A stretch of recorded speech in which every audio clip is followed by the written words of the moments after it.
Pure caramel pudding കഴിച്ചിട്ടുണ്ടോ? നല്ല tasty ആയിട്ടുള്ള ഒരു വെറൈറ്റി പുഡിംഗ് ആണ് ഇത്. നമുക്ക് വീട്ടിൽ എളുപ്പത്തിൽ ഉണ്ടാക്കാം. വീട്ടിലുള്ള വെറും 3 മെയിൻ ഇൻഗ്രീഡിയൻസ് മാത്രം മതി. ഒരു മസ്റ്റ് ട്രൈ പുഡിംഗ് ആണ്. ഇപ്പോഴാ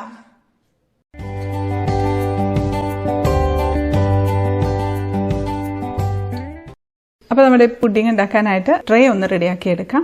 ഞാനിപ്പം 6 ഇഞ്ച് വരുന്ന ഒരു ബേക്കിംഗ് ട്രേ ആണ് കേട്ടോ എടുത്തിട്ടുള്ളത്. ഇതുപോലത്തെ സ്റ്റീലിൻ്റെ സാധാരണ പ്ലേറ്റ് വേണമെങ്കിൽ എടുക്കാം, ബൗള് വേണമെങ്കിൽ എടുക്കാം, ഇഷ്ടമുള്ളത് എടുക്കാം. ഇത് നമുക്ക് ഒരു പാനിലേക്ക് 1/4 കപ്പ് പഞ്ചസാര ഇട്ട് ഒന്ന് കാരമലൈസ് ചെയ്തെടുക്കാം. സൈഡൊക്കെ ഇങ്ങനെ മെൽറ്റായിട്ട് ഇച്ചിരി ഡാർക്കായിട്ട് വരുന്ന സമയത്ത് നമുക്കൊന്ന് ഇളക്കി കൊടുക്കാം. ഇല്ലാന്നുണ്ടെങ്കിൽ സൈഡ് അങ്ങ് പെട്ടെന്ന് കരിഞ്ഞു പോവേ. നല്ല ഡാർക്ക് കളറായി വരുന്നുണ്ട്. ഇത് മതി. നമ്മൾ കേക്കിനൊക്കെ കാരമലൈസ് ചെയ്യുന്ന പോലെ ഒത്തിരി ഡാർക്ക് ആക്കണ്ട. ഇത് മതി. ഇനി നമ്മൾ എടുത്ത് വെച്ചിരിക്കുന്ന പാത്രത്തിലേക്ക് തന്നെ ഒഴിച്ചു കൊടുക്കാം. ഒഴിച്ച ഉടനെ തന്നെ നമ്മളെടുത്ത് എല്ലായിടത്തോട്ടൊന്ന് ആക്കി കൊടുക്കണം. ഇല്ലാന്നുണ്ടെങ്കിൽ ഇത് പെട്ടെന്ന് കട്ടിയായി പോവേ. പിന്നെ ഈ ട്രേയിൽ ബട്ടറോ ഓയിലോ ഒന്നും തേക്കേണ്ട ആവശ്യമില്ല. ഇതിപ്പോൾ തന്നെ കട്ടിയായിട്ടുണ്ട്. ഞാൻ ജസ്റ്റ് സ്പൂൺ വെച്ചൊന്ന് എല്ലായിടത്തൊന്ന് സ്പ്രെഡ് ആക്കിയിട്ടുണ്ട്. ഇത് നമുക്ക് പാനിലേക്ക് ഒരു 1/2 കപ്പ് പഞ്ചസാര ഇട്ട് കൊടുക്കാം. അതും അതേപോലെ തന്നെ ഒന്ന് കാരമലൈസ് ചെയ്തെടുക്കാം. ഇതുപോലെ പുഡിംഗ് ഉണ്ടാക്കി നോക്കിയിട്ടുണ്ടോ? ഇല്ലാന്നുണ്ടെങ്കിൽ മസ്റ്റായിട്ട് ഉണ്ടാക്കി നോക്കണം കേട്ടോ. അത്രയ്ക്ക് ടേസ്റ്റി ആയിട്ടുള്ളൊരു പുഡിംഗാണ്. ഒരു പ്യുവർ കാരമൽ പുഡിംഗ് എന്ന് വേണമെങ്കിൽ പറയാം.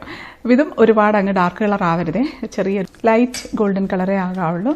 ഇനി നമുക്കതിലേക്ക് ഒരു പാക്കറ്റ് പാൽ ഒഴിച്ചു കൊടുക്കാം. 1/2 ലിറ്റർ പാലാണേ. ഇപ്പോൾ പാലൊഴിക്കുന്ന സമയത്ത് തണുത്ത പാലാണെന്നുണ്ടെങ്കിൽ ഇതുപോലെ നല്ലതുപോലെ കട്ടിയാവുമേ.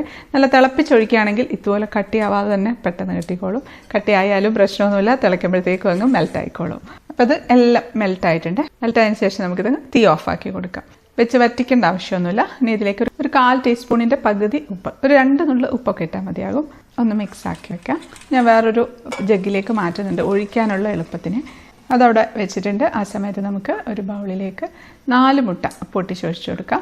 മുട്ട ചീത്തയായിട്ടുണ്ടാകുമോ എന്നുള്ള സംശയം ഉണ്ടെങ്കിൽ ഇതുപോലെ സെപ്പറേറ്റ് ആയിട്ട് പൊട്ടിച്ചിട്ട് ഒഴിച്ചാൽ മതി. എല്ലാം കൂടെ നന്നായിട്ടൊന്ന് മിക്സ് ആക്കിയിട്ടുണ്ട്. ഒരുപാട് അടിച്ച് പതപ്പിച്ചിട്ടൊന്നുമില്ല. അതിലേക്ക് 1 ടീസ്പൂൺ വാനില എസൻസും കൂടെ ചേർത്ത് അടിച്ചൊന്ന് പതപ്പിക്കാം. ഒന്ന് ജസ്റ്റ് നന്നായിട്ട് ചെറുതായിട്ടൊരു പത വന്നിട്ടുണ്ട്. അത് മതി. ഇനി നമുക്ക് ഈ പാല് ചൂടോടുകൂടിയാണ് മുട്ടയിലേക്ക് ഒഴിക്കുന്നത്.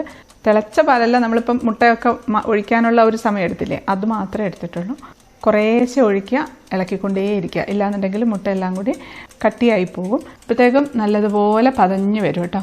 അത് മുഴുവനും ഒഴിച്ചിട്ടുണ്ട്. നല്ലതുപോലെ പതഞ്ഞ് വന്നിട്ടുണ്ട്. ഇത് നല്ല ചൂടായിട്ട് തന്നെയാണ് ഇരിക്കുന്നത്. അപ്പോൾ ഇത് നല്ല കട്ടിയായിട്ടുണ്ട്. നമുക്ക് പുഡിങ്ങിൻ്റെ മിക്സ് അതിലേക്ക് ഒഴിച്ചു കൊടുക്കാം. ഒഴിക്കുന്ന സമയത്ത് അതിൽ നിന്നിങ്ങനെ പൊട്ടുന്ന ഒച്ചയൊക്കെ കൂട്ടാൻ കുഴപ്പമൊന്നുമില്ല. നല്ല പതഞ്ഞ് തന്നെ ഇരിക്കുന്നുണ്ട്. ഇനി നമുക്ക് ഇതൊന്ന് ആവി കയറ്റിയെടുക്കണം. അതിനുവേണ്ടി ഇതുപോലത്തെ വലിയൊരു പാത്രം എടുത്താൽ മതി. ഇല്ലാന്നുണ്ടെങ്കിൽ അപ്പച്ചമ്പുണ്ടെങ്കിൽ അതിൽ കൊള്ളുമെങ്കിൽ അതിൽ വെക്കാം. അതിലേക്ക് നമുക്ക് വെള്ളം ഒഴിച്ച് ഒരു റിങ് ഇറക്കി വെച്ച് കൊടുക്കാം. ആ ട്രേ ഒന്ന് പൊങ്ങി നിൽക്കാൻ വേണ്ടിയാണ്. അപ്പച്ചമ്പൊക്കെ എടുക്കുകയാണെന്നുണ്ടെങ്കിൽ നമ്മൾ വെക്കുന്ന ട്രേയുടെ മുകളിൽ സ്പേസ് ഉണ്ടായിരിക്കണേ. അപ്പോൾ വെള്ളം തിളച്ചിട്ടുണ്ട്. നമ്മുടെ പുഡിംഗ് ട്രേ ഇതിലേക്ക് വെച്ച് കൊടുക്കാം. ഇനി നമ്മൾ ഈ പുഡിംഗ് ട്രേ നമുക്ക് വേണമെങ്കിൽ ഒരു അലൂമിനിയം ഫോയിൽ കൊണ്ട് കവർ ചെയ്ത് ജസ്റ്റ് ഒരു ഹോൾ ഇട്ട് കൊടുക്കാം, ആവി പുറത്തോട്ട് പോകാനായിട്ട്. അലൂമിനിയം ഫോയിൽ ഇല്ലെങ്കിൽ കുഴപ്പമില്ല. നമ്മളിതിന് പറ്റിയ ഒരു അടപ്പ് വെച്ച് അടച്ച് മുഴുവനായിട്ട് അടയ്ക്കേണ്ട, ശകലം ഒരു ഗ്യാപ്പ് ഇട്ട് എടുക്കണേ. ഇല്ലാന്നുണ്ടെങ്കിൽ ഇതിലേക്ക് ആവി വെള്ളം വീണിട്ട് പുഡിംഗ് സെറ്റായി കിട്ടില്ല.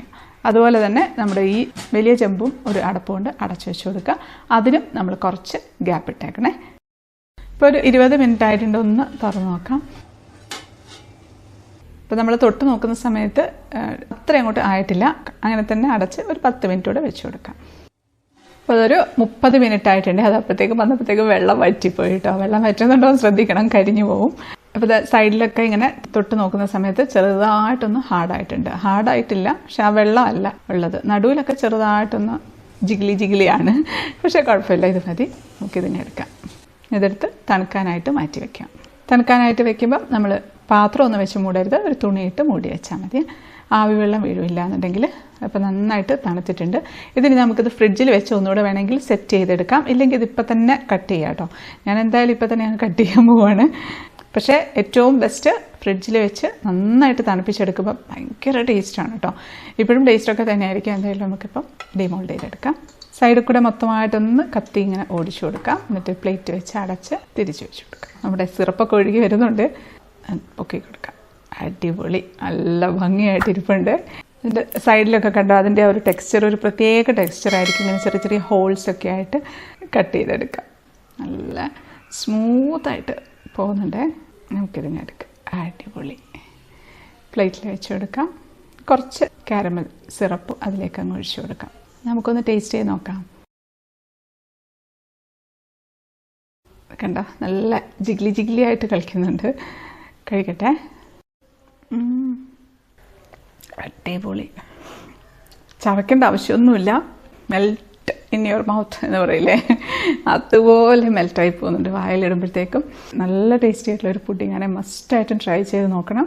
വെറും മുട്ടയും പഞ്ചസാരയും പാലും മാത്രമാണ് നമ്മൾ മെയിനായിട്ട് ഉപയോഗിച്ചത്. പക്ഷേ സാധാരണ കാരമൽ പുഡിങ്ങിന് കഴിഞ്ഞും അമേസിങ് ടേസ്റ്റാണ്. ഗസ്റ്റൊക്കെ വരികയാണെന്നുണ്ടെങ്കിലോ അല്ലെങ്കിൽ പാർട്ടികൾക്കൊക്കെ സെർവ് ചെയ്യാനൊക്കെ ആണെങ്കിൽ നമ്മൾ തലേദിവസമേ ഉണ്ടാക്കി ഫ്രിഡ്ജിൽ സൂക്ഷിക്കാം. അപ്പോൾ ഉണ്ടാക്കി നോക്കി ഫീഡ്ബാക്ക് ഒന്നും അറിയിക്കാൻ മറക്കല്ലേ. അടുത്തൊരു അടിപൊളി റെസിപ്പി ആയിട്ട് കാണാം. അതുവരേക്കും stay happy, stay positive. Bye. Cake എങ്ങനെയുണ്ട്?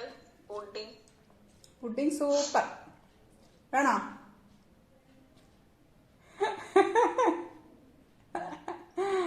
വരുമ്പോ ഉണ്ടാക്കി തരാ. ഇപ്പൊ എന്താ ചെയ്യുന്നേ? ഇപ്പഴാ?